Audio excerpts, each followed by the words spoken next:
चालू चला दीजिए। नैतिक शिक्षा क्यों आवश्यक है?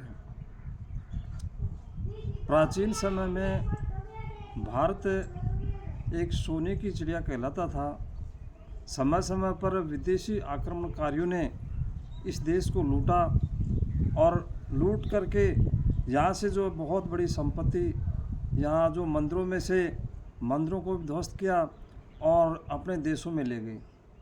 निश्चित है उसके बाद में जो है धीरे धीरे जो अंग्रेज़ आ गए हमारे देश में, तो अंग्रेज़ों ने भी समय समय पर जो है हमारे देश को लूटा। यहाँ से जो है कच्चा माल ले जाते थे और अपने देश में पका करके तैयार माल को यहाँ बेचते थे। जनता को लूटा, जनता के ऊपर भी बहुत आक्रमण की उन्होंने।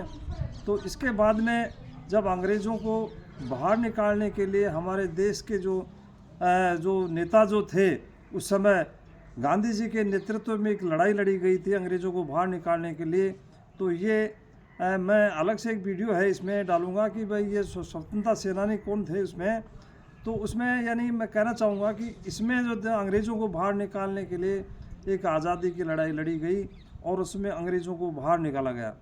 अब धीरे धीरे देश आज़ाद हो गया। देश आज़ाद होने के बाद में अब हमारे देश में ऐसी स्थिति बनी हुई है कि जो हमारे देश के द्वारा ही हमारे देश के जो लोग हैं वही जो हमें इस तरह से जो है लूट रहे हैं, यानी देश के लोग ही देश को लूट रहे हैं यूँ कहें।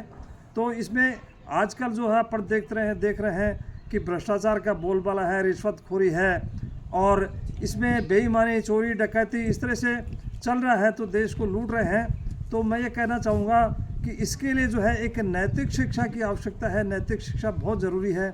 अब नैतिक शिक्षा की बात आती है तो नैतिक शिक्षा कहाँ से मिले, तो मैं कहना चाहूँगा कि सबसे पहला जो है एक अपने जो स्कूल है, विद्यालय हैं, कॉलेज हैं, तो उनमें जो है बड़े बच्चे हों चाहे छोटे बच्चे हों, सबके लिए एक जो है नैतिक शिक्षा का जो है बहुत ज़रूरी है। नैतिक शिक्षा के लिए जो है एक अलग से जो उनका जो है क्लास ली जाए और नैतिक शिक्षा के बारे में बहुत सारी जानकारी उनको दी जाए।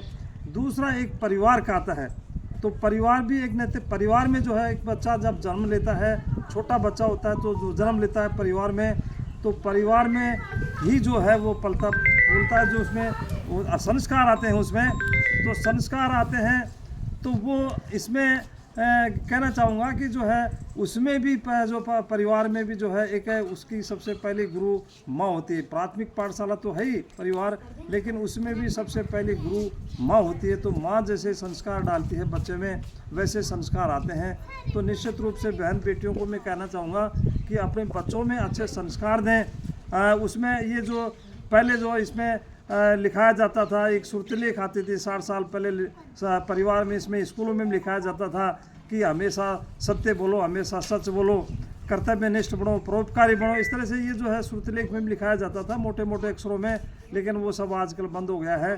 तो ये जो इस चीज़ें हैं, मानवीय जो संस्कार हैं, ये मूल्य हैं, जैसे परोपकार है, ईमानदारी का पाठ हमेशा पढ़ाया जाए बच्चों को परिवार में कि ईमानदार बनो, कि एक पैसे की नहीं होती है ईमानदारी। ईमानदारी जो है अपने प्रति भी ईमानदार हो, अपने जो है माता पिता के प्रति भी ईमानदार हो, माता पिता की सेवा करें।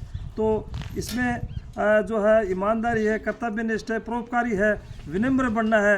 ये जो है आदमी में ये जो गुण होते हैं, तो ये गुणों के बारे में परिवार में ज़रूर उनको बच्चों को शिक्षा दी जाए, परिवार वाले भी शिक्षा दें। और हमेशा आदमी को विनम्र जो है इसमें बताया गया है, कबीर जी में अलग बातें हैं, कबीर जी में तो बताया गया है कि इसमें को तो आदमी जो विनम्र होता है, तो विनम्रता सब गुणों की खान है और जो है विनम्रता से आदमी सब कुछ पा लेता है, यश मान समृद्धि सब पा लेता है। धन्यवाद।